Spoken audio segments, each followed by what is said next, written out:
Okay, let's start. This video is in continuation of the first part of the extreme programming lifecycle video. So in that first part one of extreme programming lifecycle, I have discussed about the important terms, the basic life cycle of extreme programming, and the important terms that that I have discussed in there were these ones: small release, a potential release being given to the stakeholder after one iteration demo, whole team. All people are working together as one team. Separate authorizations is not there. Planning game. They consider planning phase as a game in which the customer, on-site customers, along with programmers, estimates, they combine together, and it is all together called as a planning game. And the last one we have discussed in last video was of customer test to understand the needs of customer and to analyze their needs. So that is all we have discussed in last class. So I will continue with the leftover phases to see over here what we have done.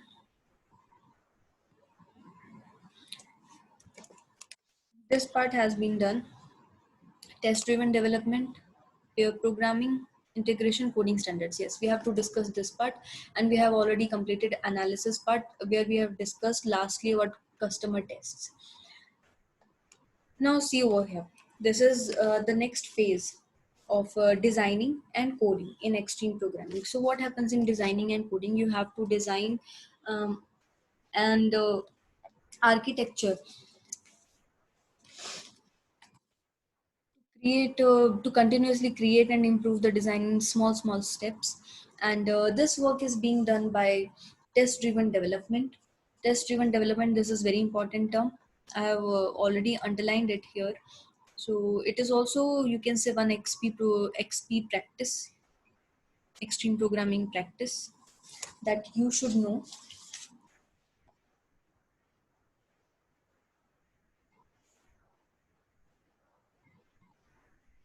See, now what is test driven development? So along with the help of this test driven development, this designing thing happens and coding things happens. So it utilizes the concept of creating test cases. Small test cases has been created and being utilized. So you have to write down a minimal code, make test case, and then start writing the code. That is the main purpose of test driven development. So you have to remember this term. I'm repeating it. You have to write a minimal code, make test case, and then start writing your main code. It is an activity that extricably weaves together testing, coding, designing, and architecture, all things together. So obviously extreme programming works like that only. All the phases are working together. And test driven development, you are making test cases, you are writing minimal code required, and then you are starting on the actual thing. So that is all about test driven development. Next, what you need to know in designing and coding, very important terms. See over here, one more important term, that is this one: pairs. Pairs means it is talking about pair programming. Two programmers are sitting together. Two programmers are sitting together to do the coding, and that is called as pair programming. Why we do that? It increases the amount of work to be done, and it increases the brain power, it increases the thinking capability, and it doubles up, kind of. In spite of one person is doing everything, that one person has to think about according to the project also, that one person has to do coding also. So it's been divided into two people, in between two people, and they both are sitting together and working. So that is called as pair programming. And this is extreme programming says it really is a very good practice to increase the productivity in coding part. So this is very important term that you have to remember. So till now what you have to remember in designing and coding, that designing and coding is being done by utilizing test driven development, and pair programming can help a lot in coding part. Next thing, that what happens in implementation, that small modules have been implemented, and the code has been, it is not like one person only is working on it. Multiple people, there can be multiple developers, and what happens, every few hours or after some time, the all developers will integrate their codes. So that is called as continuous integration, and that brings up the new XP practice and new term that you have to remember, that is integration, that is written over here. I'm underlining terms, the important terms with the red line, so please be aware about these terms. You it is very important to remember these terms, because these terms are being utilized again and again when you are working with extreme program. And obviously if you are a student, you are studying for your exam, these things can be asked in your exam as objective questions. Last thing, there should be some coding standards. Programmers, they have to maintain some coding standards. What are these coding standards, and why they are necessary? Basically they are important artifacts, and uh, what they include, you can understand it in the way how to name the class, how to name the methods, which conventions to follow, why these coding standards are required, so that it will not create confusion between different developers who are working on a small part of the code. If they will utilize same name for the method, same name for the classes, it will not confuse them up while integration. So that is also one utilization of coding standards. So yes, coding standards are again one practice of extreme programming that you have to know. So that's it about designing and coding. If you remember these four important XP practices, you will be able to write up about designing and coding phase. So let me tell you again, what is it basically, what I have discussed about design and coding. When we are designing a project, when we are designing one part of the module or one particular iteration, so we are developing basically in small steps, and the same can be done with the help of test driven development. It helps out a lot by writing down test cases, and by first writing minimal code and then start writing the main code.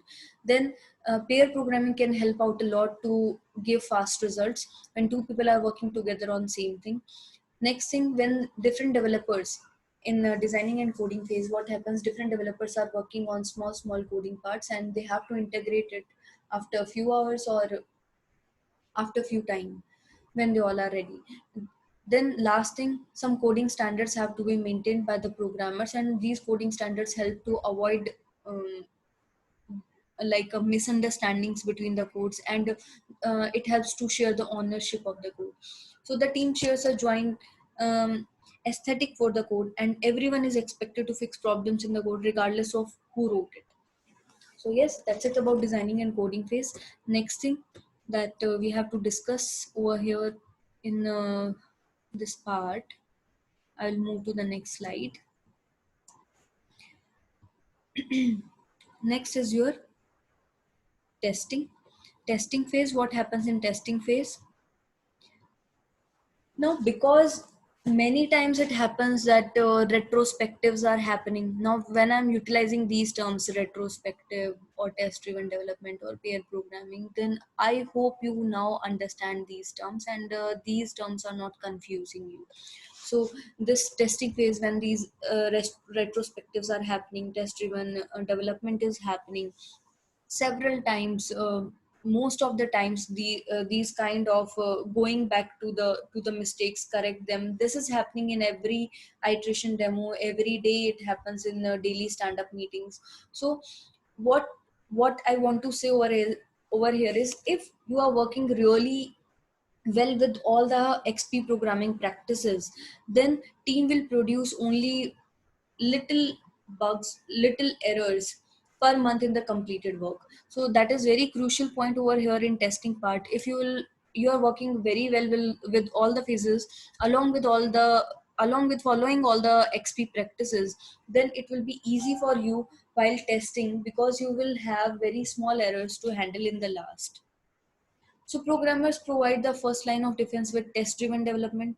TDD is nothing but this part that is written over here is nothing but test-driven development. It produces automated unit and integration test.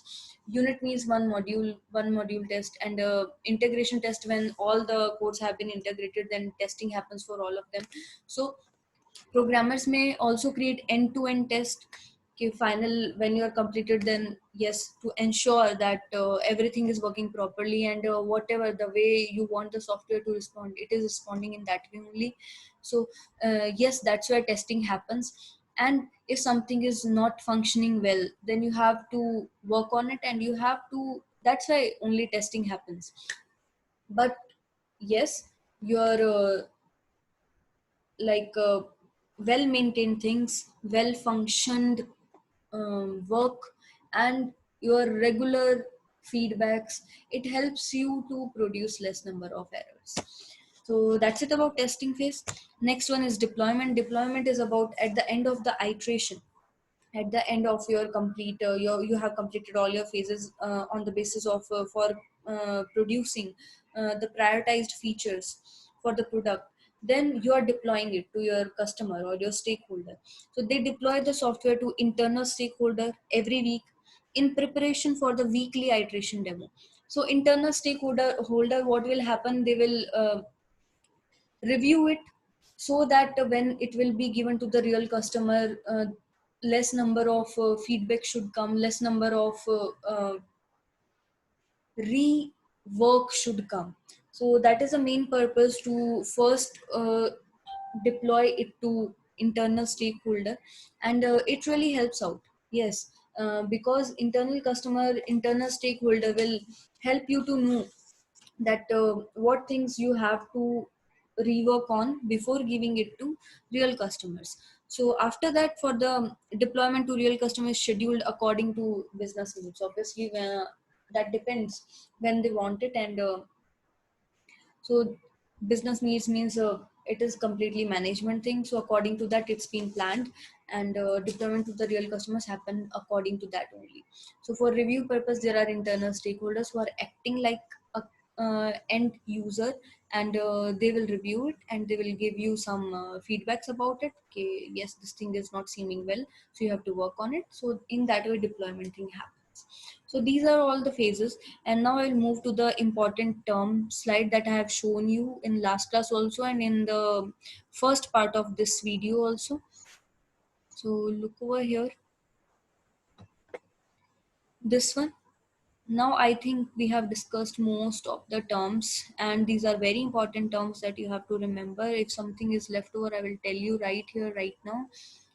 See, small release is done, whole team is done, planning game is done, customer test is done. Pair programming is when two people are sitting together and they're working together on the same thing. That is called as pair programming, and it is a quick way to code, basically. Coding standards, very important artifact, like how to name the class, methods, and which things you have to follow, which rules and regulations you have to follow while doing coding. So that is coding standard. Test driven development, like first you are writing a minimal code, then you are making test cases, and then you start writing your main code. Continuous integrations, multiple software developers are doing coding, and finally all the codes are being integrated together. So that is continuous integration. Sustainable pace. Okay, sustainable pace is what I will tell you. What is sustainable pace? Sustainable pace means basically it is velocity of the team. Now here I have utilized one term as velocity. What is the meaning of velocity? That means how much a team can develop in one iteration demo. That is called as velocity. So suppose in 1 week, or in one iteration demo, a team is completing 5 stories or 7 stories, then in next week it is being expected from the team to follow or to be on the same pace to produce at least 7 stories next week also. So that is called a sustainable pace. How much sustained your speed is, how much you are doing, how much consistent you are. So that is called a sustainable pace, so you have to maintain that. And here one another important term came up, that is velocity, that you have to remember. So that is sustainable pace. Last one is refactoring. Refactoring is very beautiful practice of extreme programming. Basically your code or your implementation should be that much flexible that you can restructure it, you can rephrase it if required, without change in its behavior. So why we have to do that? For if some new features are coming up, to add the new features, you don't want to change the behavior of the code, but you want to add those new features into your coding card, then yes, you have to rephrase it, you have to restructure the code. So that kind of flexibility should be there. And yes, extreme programming says don't follow already existing, don't utilize already existing codes, make your own code and work on it. That is more flexible way to work. So that's it, guys. That is refactoring and all the important terms that we have discussed. And here completes the extreme programming life cycle. So I'm winding up over here, and I will meet you in the next video. And please tell me if you want some particular topics to be covered in agile methodology. I'll try to do that in all my best possible ways. And your comments, your like your feedback is very important to me. It will motivate me in all the ways. So please like, comment and subscribe my channel. And please give your comments. How is it, how you're feeling? If there is something that I can provide in any different way, please tell me. Thank you so much, thanks for watching, bye.